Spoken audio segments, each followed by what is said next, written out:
Hello, it's good to see you. Hello, and you. Anyway, never mind. Never mind. Where are you today? Are you in Wellington or Auckland? No, Auckland, and I was in the city for some meetings this morning. So I've been into Newmarket, been in the middle of the city. I raced home for this. I've got my little me too. Me too. I won't show you because I'll probably fall off my perch. But I was like, no, slippers. I took the boots off, put the slippers on. I'm on my fatigue match, getting some standing in. So it's been quite a busy morning. Sounds good. Great. So let's kick on off then. What does recruitment and career mean to you, Sally? That is a huge question, Rosie. It is because I think in terms of recruitment, doing it well is just one of the most important things you can possibly do. I mean, in terms of career, for me, adding value, just doing something where you can grow and engage and learn and contribute to an organisation is really critical. It is pretty, even though it's a huge topic, it's quite a simple answer.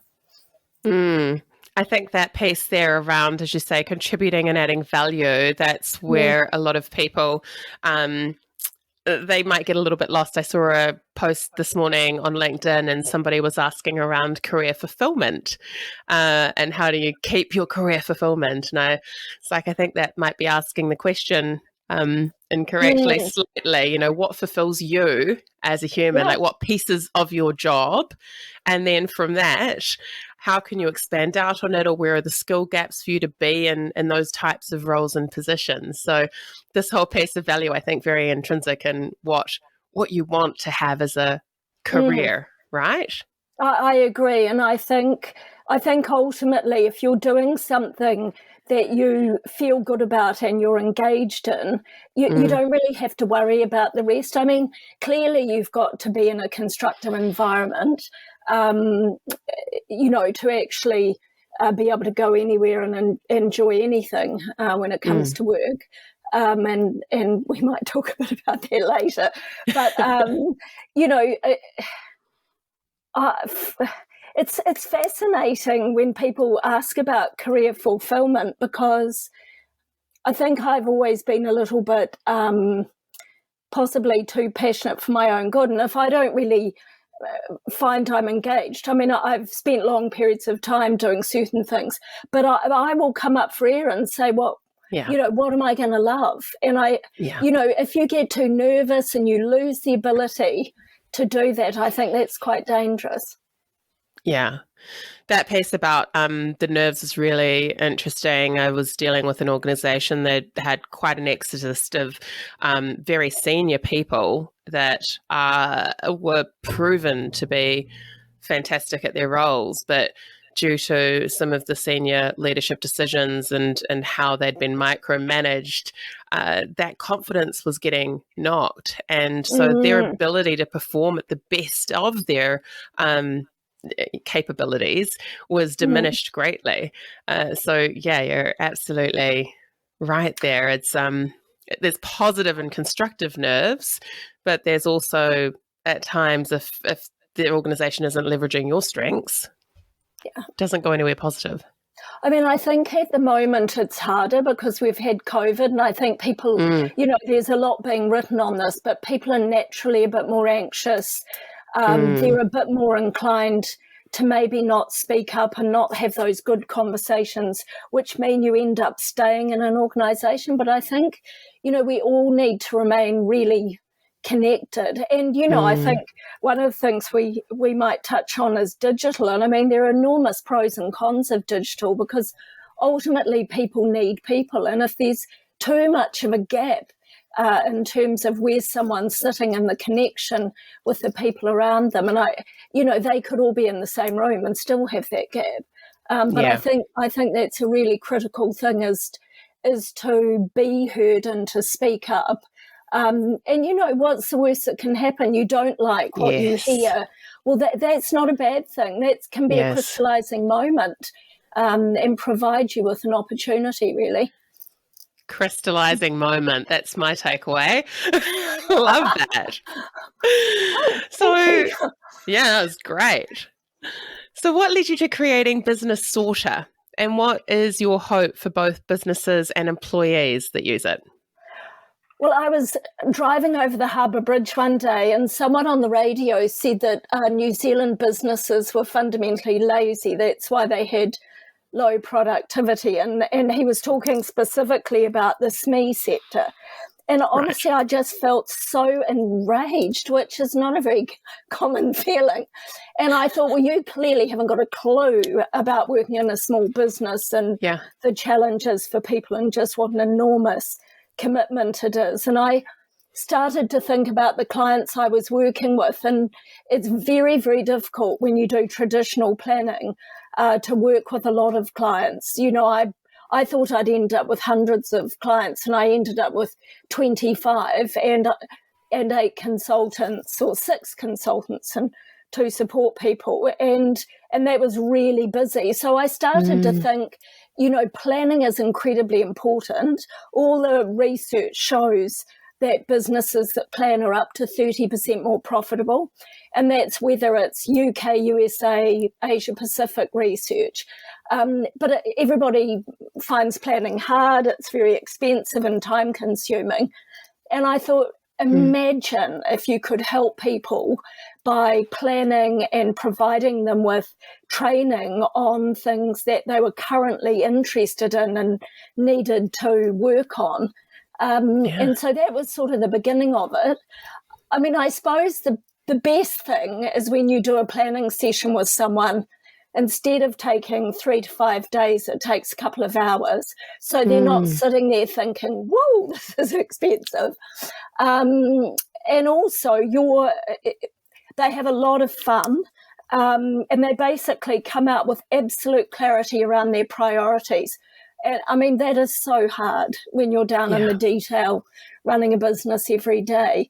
We ran a workshop recently for an online platform for some of their customers, and it was just fun, and there was so much positive atmosphere, positive feeling in the atmosphere. And ultimately, at the end of that, knowing that they went away a bit lighter and more focused, I mean, that is what you're looking for. Yep. So fulfilling, isn't it? Yeah, no, it is. It's amazing. And reaching more people is fantastic. Yeah. Yeah. Well, speaking of that, you're working with some pretty big names. Tell me a little bit about that relationship you have with KPMG and specifically how it started and where it is now. Oh, look, I mean, seriously, it's one of those things where you're just incredibly lucky. I knew someone who knew the senior managing partner of the enterprise side of the business. I rang him, he agreed to meet with me. In that very first meeting, he said, if this trial's okay and test's okay, excuse me, if a trial's okay and test's okay, that would be great, and we would love to partner with you. I mean, I got into the lift and I was quite emotional. I just didn't expect that from a very large organisation. Everything went well, and I basically spent 6 months going around New Zealand with one of the KPMG team, rolling out the training so they could facilitate planning.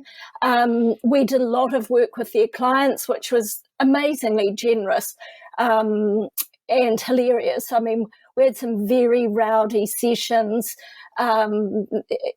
It's a very animating way to do business planning for advisors and for clients. So I think they were pretty thrilled with the way that it worked. And it's not, you can add a lot of value if you've got knowledge.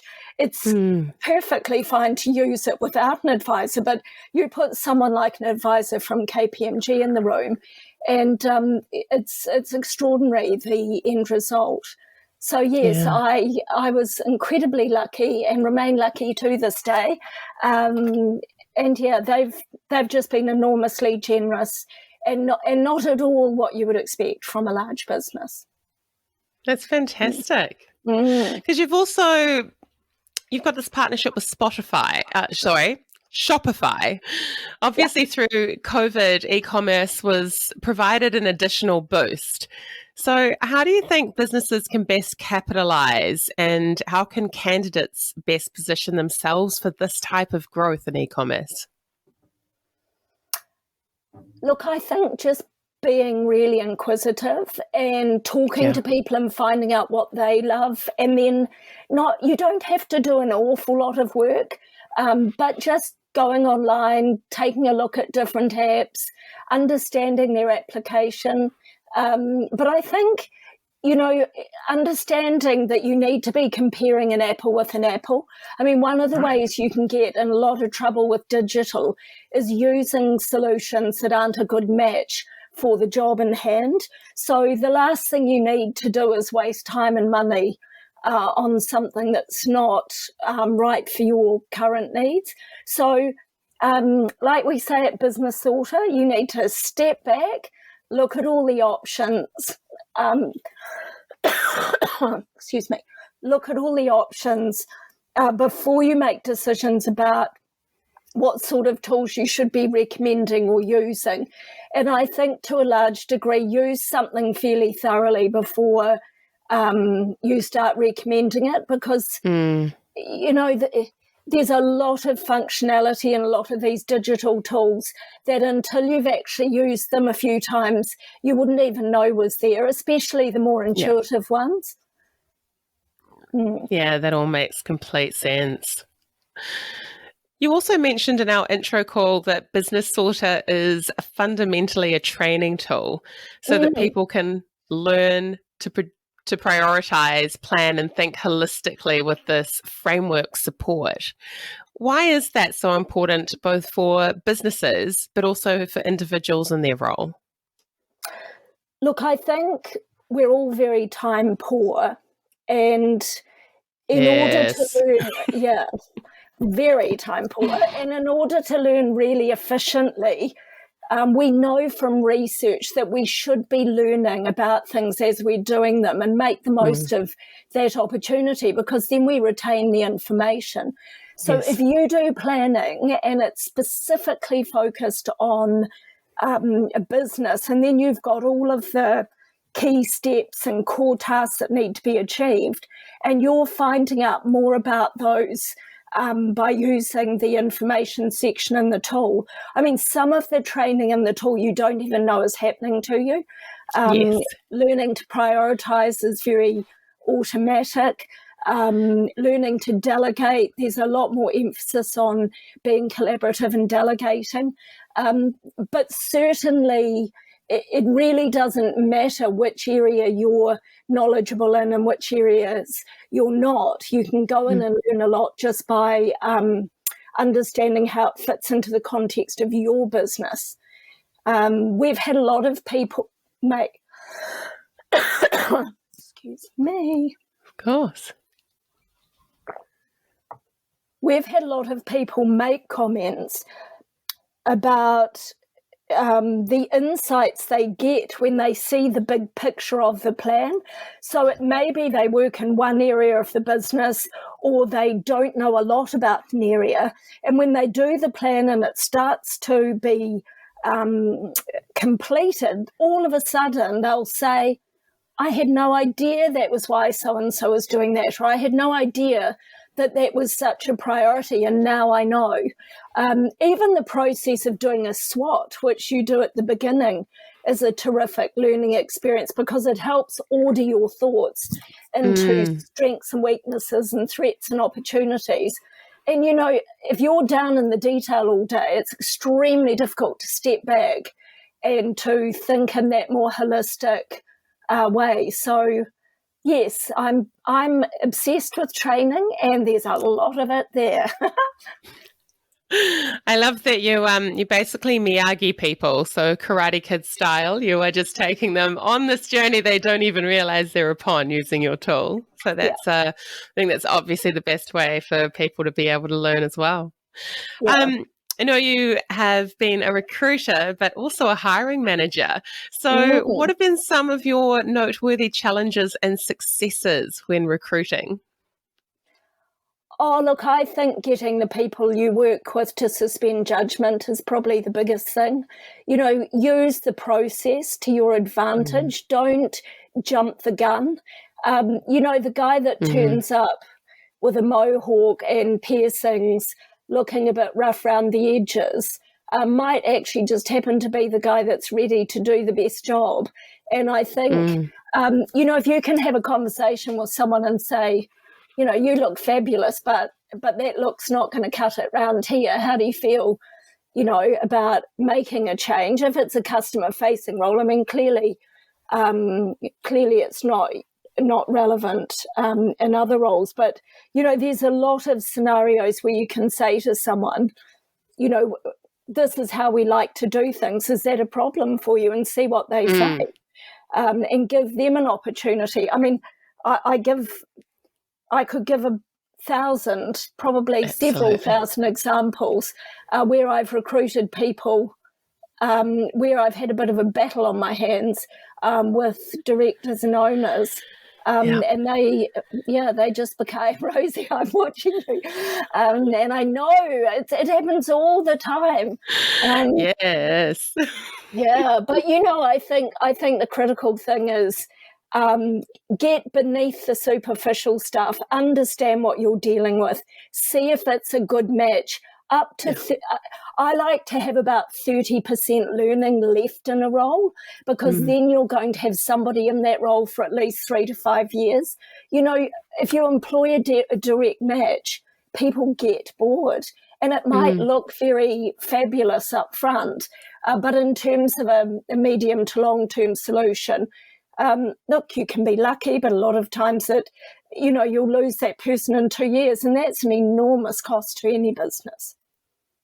Yeah, it's funny that businesses do speak so much to this churn and how can we keep our people engaged, and yet, as you absolutely allude to, they want to have somebody tick all the boxes before they employ them for a role. So I love that you have kind of this visual mark of, okay, there's a 30% ability for this not to be a match. I think that if there isn't more advocacy around that type of mentality in the hiring process, it would provide more longevity for individuals and an ability to learn and grow and develop in new ways. So it's absolutely. Yeah, I absolutely agree. I mean, there's so many skills that are transferable. I mean, I've never stuck to a sector. I mean, the amount of sectors I haven't worked in is relatively small, and it really is about being able to apply those skills because you're really wanting to learn and you really are enjoying that challenge. I mean, without a challenge, it all gets a bit ho-hum and a bit painful if you're not careful. Yeah. Yeah, no, I completely agree. Overall, how do you think recruitment has changed for businesses from your interactions over your career? And what's next in the way of hiring? Oh dear, that's a very interesting question, because I would say, I mean, yes, digital, social media's come in, but ultimately, other than some improvement in terms of bias and unconscious bias, and that's relatively small, I would say there's very little change. We go through periods that are candidate short markets like we're in at the moment, where there's a lot of sectors screaming for people, and then we go through periods where we've got an abundant supply. But I think fundamentally, to be a really good recruiter, it's not about churning through. I mean, you've got to be efficient and you've got to get through a certain number of applications, but it is about following a really good process and about understanding the things we just talked about, the suspending judgment and transferable skills. And I think the saddest thing is that really hasn't changed nearly enough for my liking. I mean, it's a long time ago, but I worked in the UK when B&Q, their largest hardware retailer, was struggling to find people. And so we suggested, the consultancy I worked with, suggested to them that they recruit people over the age of 60 who were retired. Made an enormous difference because those people actually know some stuff. Yeah, and, life experience. And they fixed a few wonky shelves and creaky doors and many other things. And I think what's fascinating is you have a wander around Mitre 10 and Bunnings, and lo and behold, what do you find? They have a much broader mix of employee ages than a lot of other employers. But there's endless opportunity to be creative in a candidate short market and really surprise yourself and get some fabulous results. Yeah, I mean, we touched on this in our intro call, but that whole idea of having this as senior sector, being able to match with graduates or new entries and pass on that knowledge in a way that's not a competitive threat to their career, but is handing over this mantle of knowledge and responsibilities that often the managers that are BAU within their organisation and have to be profitably generating themselves don't have the time to fulfill. So I think there's a lot to it. There's a lot of different ways that those skill sets can be leveraged, and through education as well, tertiary type or courses, or I just don't think that we are being as smart as we can in that space, but some are starting to move those wheels. So I look forward to hopefully that being an opportunity that many more people, considering baby boomers and the aging population, that we start to absolutely hold on to. I think it's going to become compulsory if you want to have enough people on the ground. Certainly in some sectors, hanging on to those people you would have otherwise retired in a contract role or consulting role, looking for people. I mean, something I was very passionate about, I worked with a retirement village client, is bringing in people who had no retirement village experience, but, who'd maybe been teachers or who'd worked in all sorts of other caring type of fields, who had a particular passion for working with older people. I mean, we didn't struggle to recruit brilliant people, and we had very, very low staff turnover. So yes, I think it is going to become more compulsory, and I'm very optimistic about the future. I think a crisis often brings a really good end product once you get through a bit of the pain. Yes, no, I agree.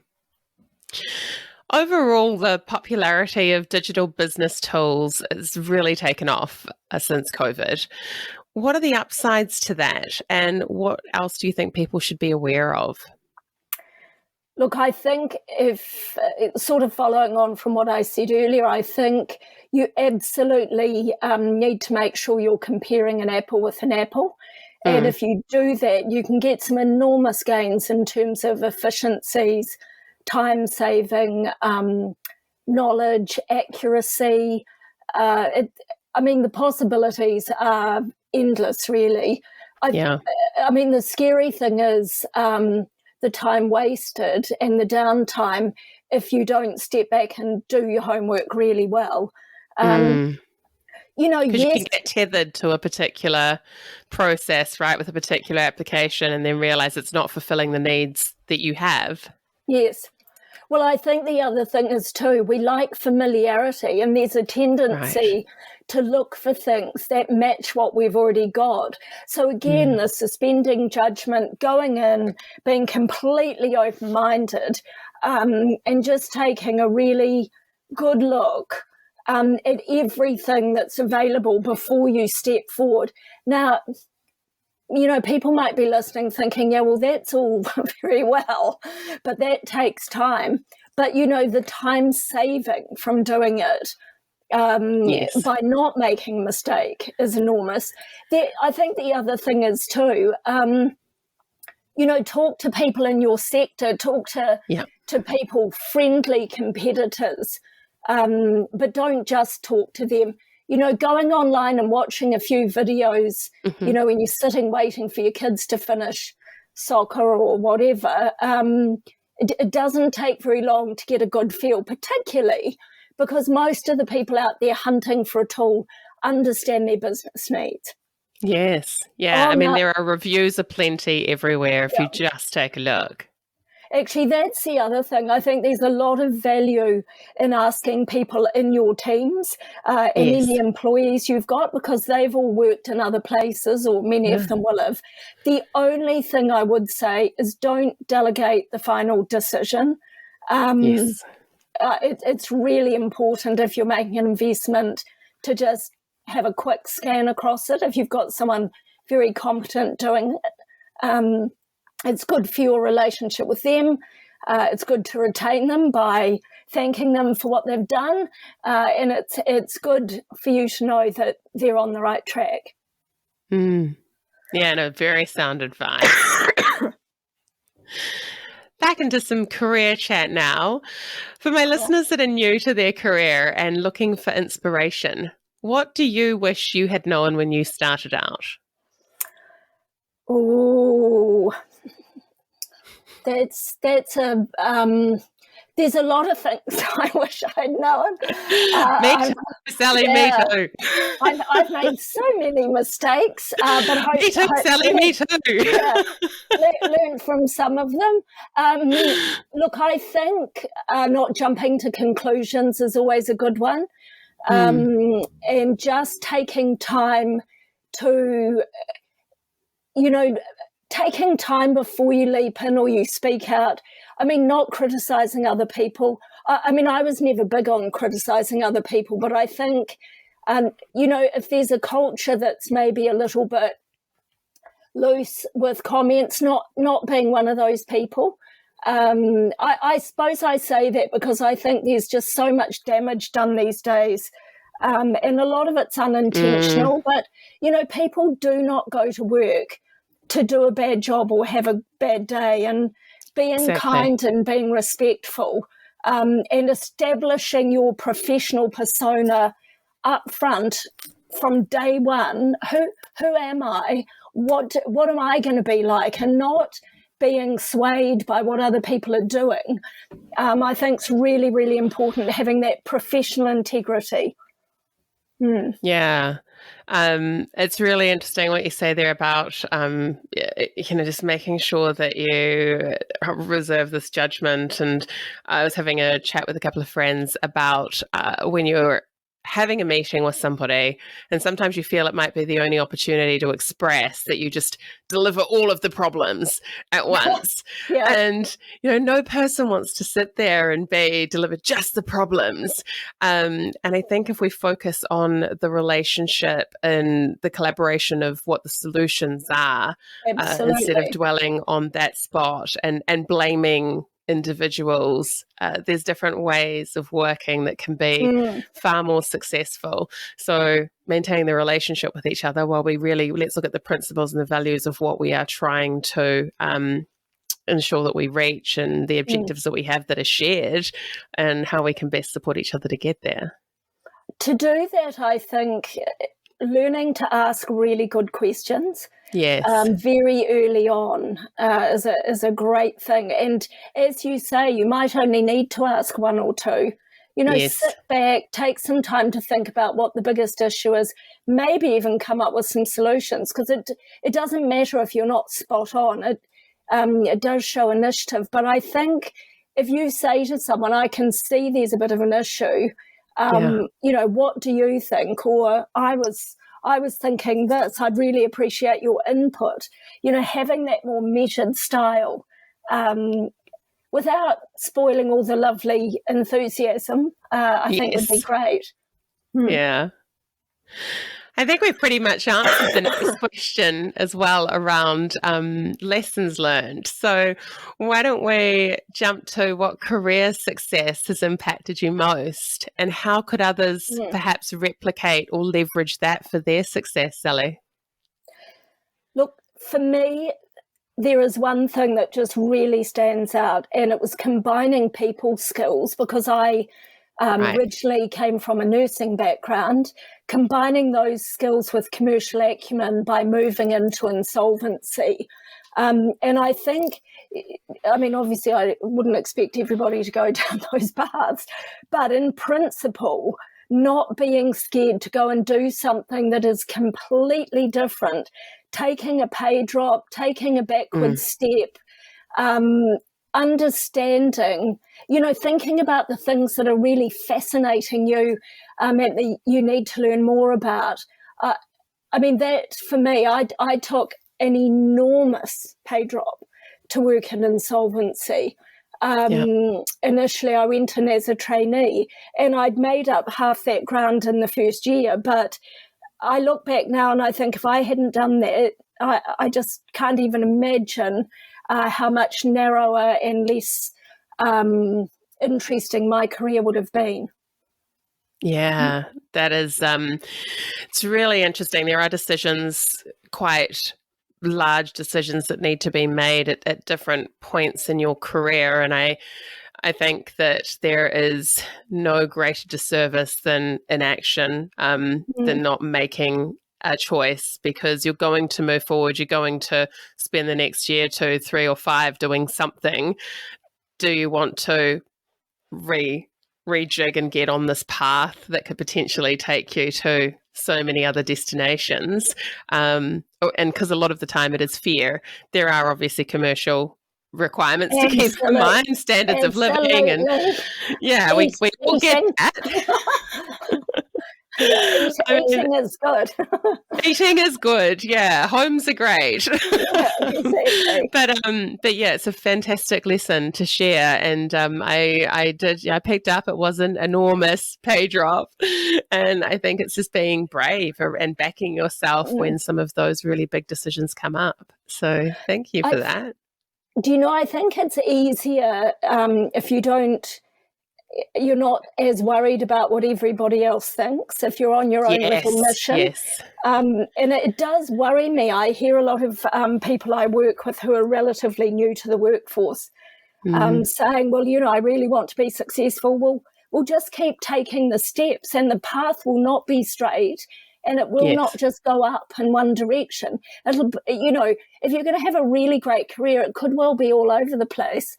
And don't feel that there's this magical kind of hockey stick that you go running up and it flies you up into this space of success, because it's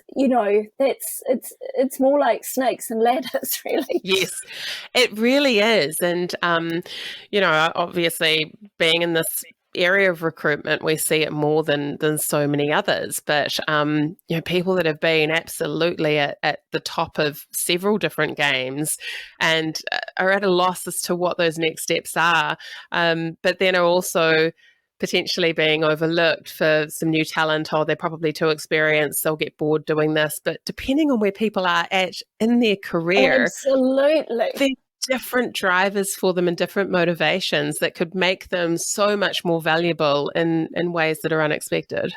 No, I couldn't agree with you more. And I think it's all about understanding what's really important to the person you're interviewing. Yes. Yeah, because they could just be the right one. I could. You've had a fantastic career, positively impacting the business trajectory of others. What's the legacy you'd like others to remember you by? Oh, well, thank you, first of all. That's very kind of you to say. Look, I think just having added value. I mean, I would like people to think I've been kind and I've been respectful and I've been fair. I think fairness is incredibly important, but having gone in, I had a client say to me once, we were talking about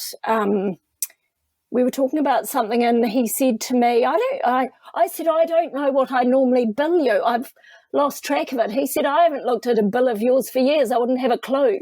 And for me, that was one of the biggest compliments I've ever had, because this person came from a very exacting financial background.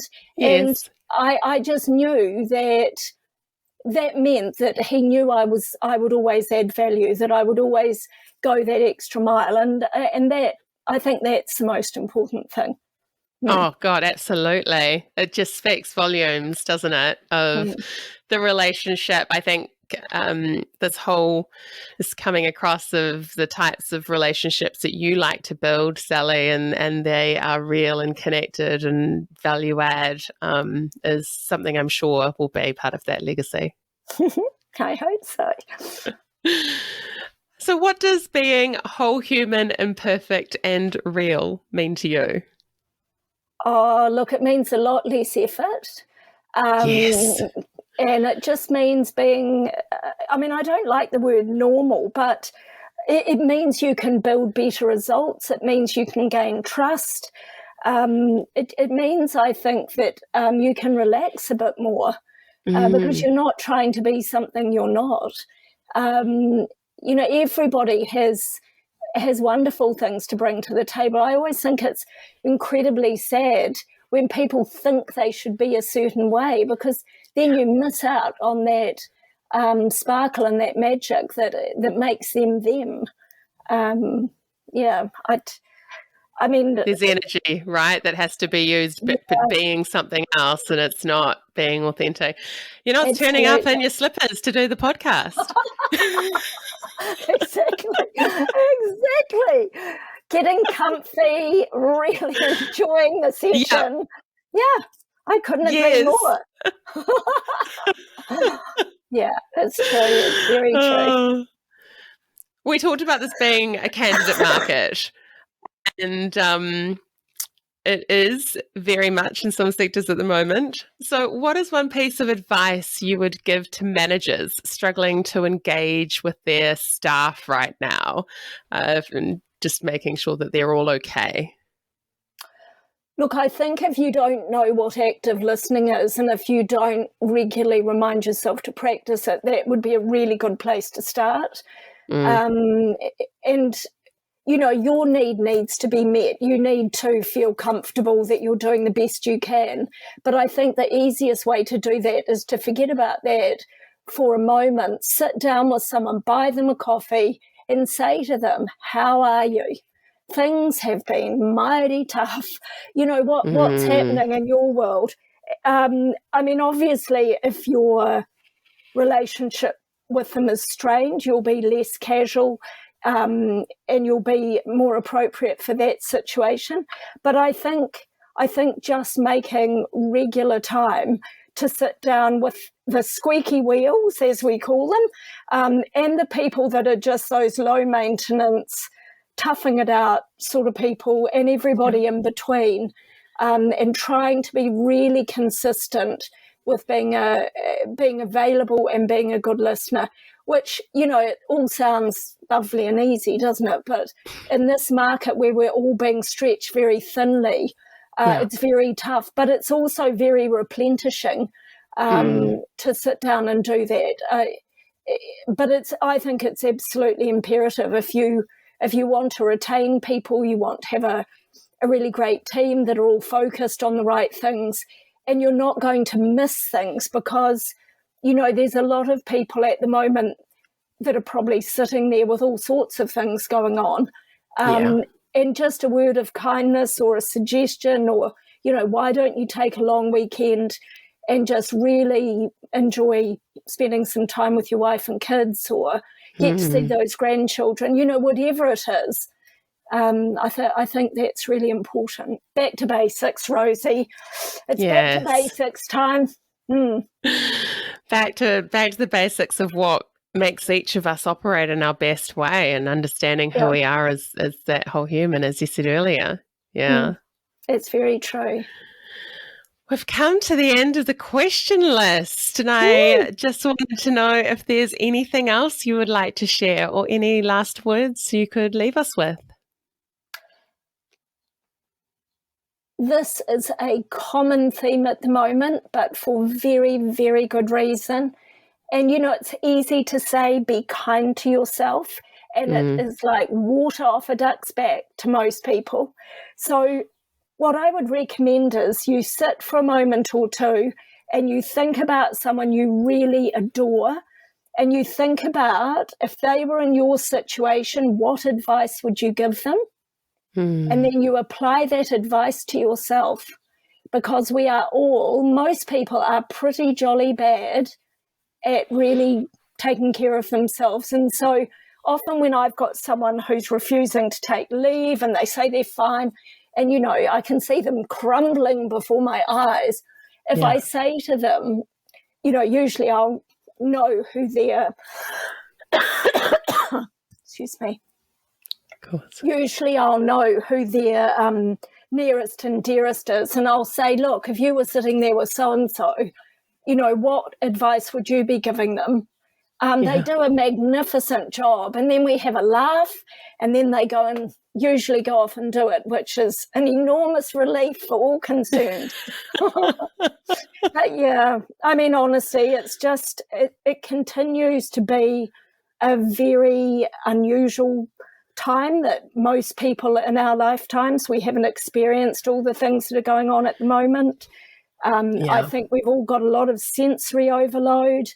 There's a lot of uncertainty, and, you know, humans are very sensitive and use a lot of energy to create some kind of semblance of order in our worlds. So in order to do that, we need more rest, more good food, less party time, sadly, although laughing is very good. But yeah, we do need to take care. We do. Oh. Excuse me. That's all right. Such amazing and wise words, Sally. Thank you so much. It's it's such a pleasure having you on and now having you in my network. I can't wait till we actually get to meet in person, face to face. It's just been a real joy getting to know you and understand, you know, our alignment as humans and, and kind of what we want to make in terms of impact in the world. And it's been a real honor. So I am grateful to Mark for introducing us and for having you along on my potty. Oh, look, I mean, this has been a fabulous experience for me too. And as you say, it's very fascinating when you meet someone and you're so aligned in terms of feeling passionate and the knowledge that you have and what you want to share. So I am very grateful to Mark, and I'm very grateful to you. And yes, I'm dying to get out there and have a coffee or lunch and talk about how we're going to sort everything out. Yes. I am all about that, Sally. I can tell. That will be on LinkedIn. You'll be tagged later. I'll start looking at LinkedIn again because I've been on holiday. I've completely switched off. Yes.